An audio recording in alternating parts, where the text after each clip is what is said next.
नमस्ते दोस्तों, आज इस वीडियो में हम बात करेंगे टाटा मोटर्स और हिंडाल्को के ऊपर। हम बात करेंगे दो स्टॉक के ऊपर।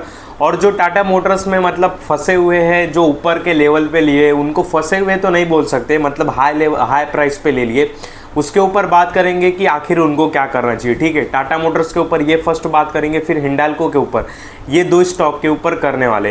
पर वीडियो में आगे बढ़ने से पहले एक मतलब 30 सेकंड बस मैं आपका लेता हूँ। यहाँ पे देखो, एक स्वाति प्रोजेक्ट है, इसके ऊपर मैंने चर्चा किया था, वीडियो बनाया था। इसमें मैंने मना किया था भाई एंट्री कुछ लेना मत, ये अपर और लोअर सर्किट वाला स्टॉक है, पूरा प्योर ऑपरेटर गेम है। ठीक है, पर तो भी देखो हमारे एक भाई ने क्या कमेंट किया है, इन्होंने लिखा है कि हेलो स्वाति प्रोजेक्ट का अपर सर्किट चालू है, please advise it is possible to enter now and कितना ऊपर तक जाएगा।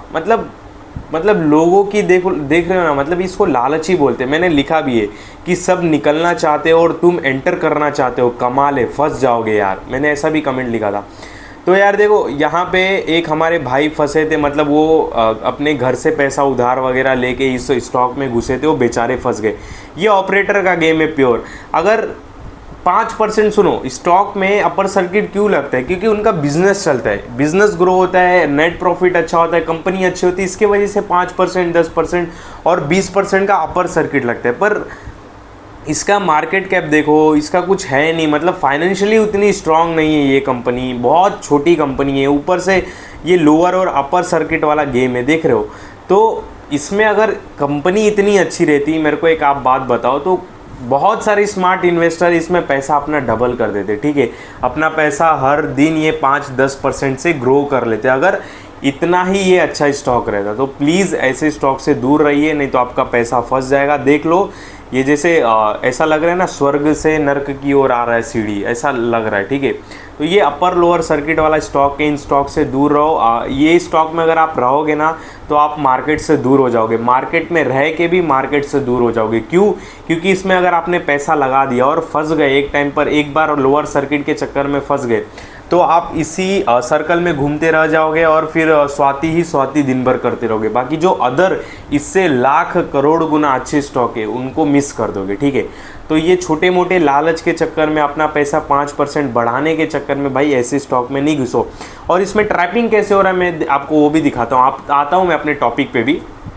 यहाँ पे देखो, बीच बीच में ना अपर सर्किट खुलते जाता है, बीच बीच में देखो बाइंग चल रही है, इसमें सेलिंग चल रही है।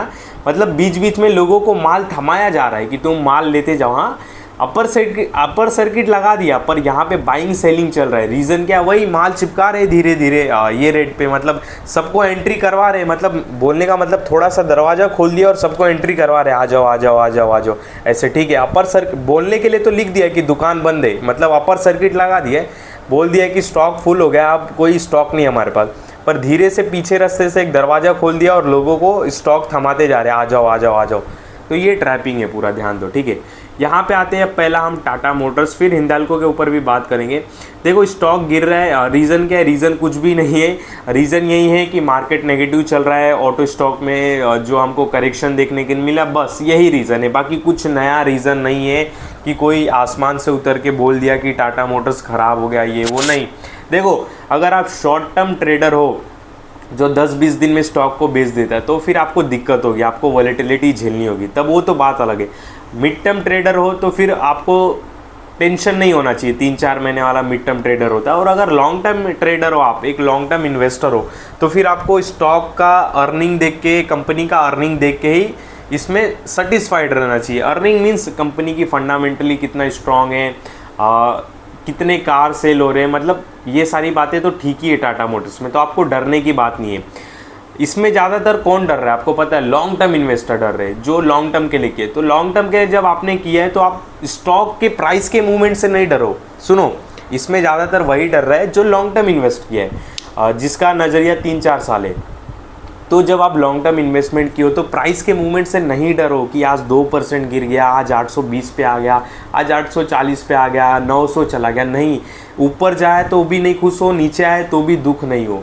आपको टेंशन किस बात पे लेना है, इनकी अर्निंग पे। कल को इनका रिजल्ट आता है, एग्जांपल के लिए बता रहा हूँ, रिजल्ट आता है और रिजल्ट पे ध्यान दो, आप उस पर रिएक्ट करो, आप उस पर इमोशन अपना दिखाओ कि रिजल्ट खराब आता है, कार कम सेल्स हो रही है, कंपेयर करो अदर कंपनी से, तो आपका फोकस उस पर रखो, ना कि स्टॉक के प्राइस पे रखो, ठीक है। अगर लॉन्ग टर्म इन्वेस्टर हो तो कंपनी के अर्निंग पे ध्यान दो, कंपनी के अर्निंग पे रिएक्ट करो। अगर आप देख रहे हो कि लास्ट 5 ईयर में कंपनी का अर्निंग अच्छा है तो आप हैप्पी रहो, अगर अर्निंग अच्छा नहीं है तो फिर आप सोच सकते हो स्टॉक में जो भी आपको करना है, ठीक है। तो अगर लॉन्ग टर्म इन्वेस्टर हो तो स्टॉक के प्राइस के मूवमेंट को ट्रैक ना ही करो, आप कंपनी के अर्निंग को ट्रैक करो, कंपनी के जो सीईओ एमडी जो मालिक है, मतलब जो अभी इनको चला रहे रन कर रहे, उनके कमेंट्री को सुनो, आने वाला फ्यूचर आउटलुक क्या निकल के आता है कि कितनी कार सेल्स होनी बाकी है, होगी, ये सारी डिटेल आप नॉलेज इकट्ठा करो, तब फिर आपको स्टॉक के प्राइस को टेंशन नहीं होगा लेके। मैं इसका सपोर्ट भी एक बताने की जरूर बता देता हूँ, जहाँ पे ये स्टॉक हमको काफ़ी अच्छा दिखाई देता है, ठीक है। वैसे भी हम 2-3 वीडियो बनाए थे लास्ट, और उसमें बोला था कि आने वाले समय में ना मार्केट नेगेटिव दिखाई दे रहा है, और कल भी शायद मैंने एक वीडियो में बोला था, मुझे याद नहीं आ रहा है, कि ये जो मार्केट अभी 1-1.5% ऊपर हुआ है ना, ज़्यादा खुश होने की ज़रूरत नहीं है, ट्रैपिंग भी हो सकता है। और आज देख सकते हो कि वही कल जितना ऊपर गया आज उतना नीचे भी आ गया, ठीक है, और वो ट्रैपिंग ही लग रहा था मेरे को। तो आने वाले समय में और भी मार्केट नेगेटिव रह सकता है, इस बात को ध्यान देना। और नेगेटिव के चलते ये स्टॉक का प्राइस अगर 787 तक आता है, मैंने सपोर्ट वगैरह लगा के रखा है, अगर सपोज़ ये 787 इस लेवल, 780 770 इस लेवल्स पे आता है, तो ये लेवल्स जो लॉन्ग टर्म इन्वेस्टर है काफ़ी 3-4 साल के लिए, उनके लिए ये लेवल्स काफ़ी अच्छे निकल के आते हैं, ठीक है। कोई भी बाय सेल का कॉल नहीं, केवल समझाने के लिए मैं बता रहा हूँ, मेरी स्टडी बता रहा हूँ, ठीक है। ये मेरे सारे पर्सनल डिसीजन, इसमें मैं गलत भी हो सकता हूँ। बाकी जो मैंने एक सपोर्ट लगाया है 828 का, यहीं पे आसपास ट्रेड कर रहा है, और अगर कल को मार्केट नेगेटिव होता है, जो कि होने के पूरे चांसेस है, क्योंकि इतनी सेलिंग आ चुकी है, तो ये तुरंत नहीं रुकने वाली, बात को ध्यान दो। हाँ, जब मार्केट में गिरता है ना तो दबा के ही गिरता है एकदम, और जब मार्केट ऊपर चढ़ता है तो मतलब लोगों ने जितनी एक्सपेक्ट नहीं की थी उससे भी ज़्यादा बढ़ता है। लोगों का टारगेट था निफ्टी 25,000 से पलटी हो जाएगा निफ्टी, 25,000 बहुत हो गया। जब 20,000 से निफ्टी 25,000 जा रहा था ना, 25,000 बहुत हो गया, बहुत हो गया, अब इसके आगे नहीं जाएगा। पर निफ्टी ने डबल खुश कर दिया, लोगों को बोला नहीं 25 नहीं, हम 27,000 तक जाएंगे। तो यही रहता है, चलता है तो बहुत चलता है, और जब गिरता है ना तो लोग बोलते कि नहीं 24,000 के नीचे नहीं गिरेगा, 24,000 के नीचे नहीं गिरेगा, और उससे ज़्यादा ही गिर जाता है। तो यही मार्केट का मूड माहौल ऐसा ही रहता है, ठीक है। तो Tata Motors long term investor हो तो भाई आपको डरने की ज़रूरत नहीं है, आप कंपनी के अर्निंग पे ध्यान दो, कंपनी की कमेंट्री पे ध्यान दो, कितनी कार बेच रही है, क्या नया मार्केट में ला रही है, क्या मार्केट के लोगों को पसंद है, इस पर फोकस करो, बाकी स्टॉक के प्राइस को छोड़ दो। यहाँ पे आते हैं हम हिंडाल्को। हिंडाल्को को क्या हो गया, इनकी एक कंपनी है यहाँ में यूएस में, उसका नाम है नोबिल्स, ठीक है। तो नोविल्स का जो मार्केट कैप अराउंड, मतलब उनकी कंपनी की वैल्यू वहाँ पे कुछ अराउंड 1100 की 1200 करोड़ की इनकी कंपनी है, ठीक है। तो वहाँ से ये 12% गिर चुका है। इसकी सहायक कंपनी, इसकी सब्सिडरी कंपनी है हिंडाल्को की, हिंडाल्को नोविल्स करके, वो अमेरिका में, ठीक है। उसका आईपीओ भी अभी शायद आने वाला था वहाँ पे, यहाँ पे नहीं, ठीक है। तो वहाँ का रिजल्ट थोड़ा ख़राब आया, इसके वजह से ये हमको गिरता हुआ दिखाई दे रहा है। देखो स्टील सेक्टर मैंने पहले भी बहुत पहले बात कर चुका हूँ, बहुत अच्छे से बात किया हूँ टाटा स्टील को लेके, हिंडाल्को को। होता क्या है ना, ये सारे साइक्लिक बिजनेस है, साइक्लिक बिजनेस है, मतलब जब इंडस्ट्री ग्रो करता है, जब इंफ्रा ग्रो करता है, जब सरकार का फोकस रहता है, सरकार कमेंट करती है कि हम इंफ्रा पे इतना खर्चा करने वाले, तब ये सारे बिजनेस चलते हैं। फिर ग्लोबली जब प्राइस ऊपर नीचे होते तो स्टॉक के ऊपर बहुत इफेक्ट पड़ता है, ठीक है। अगर ग्लोबली चाइना से कुछ प्राइस अप एंड डाउन होके आ गया तो इसको बहुत फ़र्क पड़ेगा। तो ये सारी बातें रहती है स्टील की कंपनी में, और आप यही रीज़न है, आप देखो ना कि मैं आपको दिखाऊं कि 581 600 रुपये का ये 10 मार्च 2022 को भी था, आज भी उसी रेंज में घूम रहा है। मैं पहले भी टाटा स्टील हिंडाल्को के ऊपर बहुत डीप बात कर चुका हूँ, बता चुका हूँ कि ये साइक्लिक बिजनेस है, साइक्लिक बिजनेस है।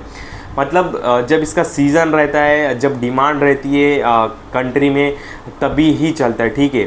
तो इसमें अगर आपका नज़रिया 10 साल का है, 12 साल का है, तो फिर इस ओर देख सकते हो। क्योंकि देखो मैं अगर ऑल पे भी लगाता हूँ चार्ट, तो आपको दिखेगा कि 2010 में स्टॉक का प्राइस 200 था, और आज 14 साल हो गए, आज 650 पे। मतलब 14 साल में ये डबल से थोड़ा ज़्यादा हुआ है। और 14 साल में कितने स्टॉक, 6 गुना, 10 गुना, 15 गुना हो गया। BSE देखो 2020 में 400 का था, आज 4,500 का हो गया। मतलब ये फ़र्क रहता है, ठीक है। ये स्टील में एक फ़र्क रहता है। देख लो आपके सामने ऑल चार्ट खोल लो, यहाँ पे मैं 5 साल का भी खोलता हूँ तो देख लो 600 रुपये का था 2022 में भी, और आज भी ये 650 की रेंज में ही घूम रहा है। क्योंकि स्टील का बिज़नेस बहुत हैवी बिज़नेस रहता है, साइक्लिक बिज़नेस रहता है। 3-3 क्वार्टर इनको लॉस में रहता है, तो जो उन्होंने पहला प्रॉफिट किया रहता है ना, उससे ही आगे कंपनी को रन करना पड़ता है। तो नेट प्रॉफिट पे भी बहुत असर गिरता है, ठीक है। बहुत खर्चीला बिज़नेस है। सपोज़ 4 क्वार्टर होते जैसे साल में, ठीक है, 4 ही क्वार्टर होते हैं ना, 4 क्वार्टर जैसे होते हैं, तो 4 क्वार्टर में से 2 क्वार्टर बेकार जाएंगे, बाकी जो 2 प्रॉफिट में रहेंगे तो उसी प्रॉफिट से 2 क्वार्टर भी चलाने होते, तो ऐसा भी होता है। अब टाटा स्टील का आप उठा के देख लो बैलेंस शीट, आपको कितने क्वार्टर वो माइनस में दिखाएंगे, कभी प्लस में दिखाएंगे, तो बहुत ही वॉलेटिलिटी रहता है इनके नेट प्रॉफिट रेवेन्यू में। तो यही फ़र्क है, बाकी कुछ डरने वाली तो देखो बात नहीं है। 8.5% गिर चुका है, अगर रिकवर करेगा। हिंडाल्को दमदार एक कंपनी है, मजबूत है, पर हाँ इसमें तो ऐसा ही हिसाब किताब रहता है। देखो बहुत अप एंड डाउन आपको वॉलेटिलिटी देखने के लिए मिलेगा। आप सोचोगे कि मैं अभी 650 में लेके अगले साल 1500 में बेच दूंगा, और अभी 650 में लेके 2-3 साल के बाद ये 2000 हो जाएगा, 2500 हो जाएगा, तो मैं हाथ जोड़ता हूँ, ऐसा कुछ नहीं होगा, ठीक है। अगर आप सोचोगे मैं अभी 600 में उठा के और 3000 में 5 साल में बेच दूँ, तो ऐसा कुछ भी नहीं होने वाला स्टॉक के साथ, ठीक है। अब ये सारे स्टॉक क्यों होते हैं, ठीक है, उनका एक बिज़नेस अलग बात हो गया। ये सारे स्टॉक में लोग क्यों इन्वेस्टेड रहते हैं, क्योंकि बहुत स्टेबल रहते हैं, सेफ रहते हैं, ज़्यादा वॉलेटिलिटी नहीं रहती है इन लोग ये स्टॉक में, बहुत अप नहीं जाता है, बहुत डाउन नहीं जाता है, ठीक है। तो एक नॉर्मली रेंज में घूमते रहते हैं, इससे लोगों का पैसा भी सेफ रहता है। इसकी वजह से लोग ऐसे स्टॉक की ओर देखते हैं। बाकी इन्वेस्टमेंट के नज़रिए से, अच्छा पैसा बनाने के नज़रिए से ठीक नहीं लगता है। अगर अभी देखो हमारी एज भी जैसे कम है, 25, 30, 32, तो इतना तो हम थोड़ा इससे हट के अलग स्टॉक में रिस्क ले सकते हैं। अपनी एज कौन सी 60 हुई है कि अपन हिंडाल्को की ओर देखें, बात को समझने की कोशिश करना, ठीक है। हमारी एज कौन सी 50-60 हुई है कि हम हिंडाल्को की ओर देखें।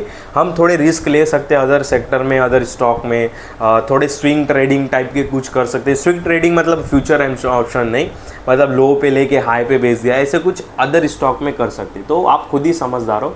बाकी तो इस वीडियो में आपको कोई भी बाय सेल का कॉल नहीं, ध्यान देना। और जो भी मैंने अभी आपको बातें बताई केवल समझाने के लिए बताई, और मेरे किसी भी वीडियो में कभी भी बाय सेल का कॉल नहीं रहता, इस बात का बहुत बहुत ध्यान देना।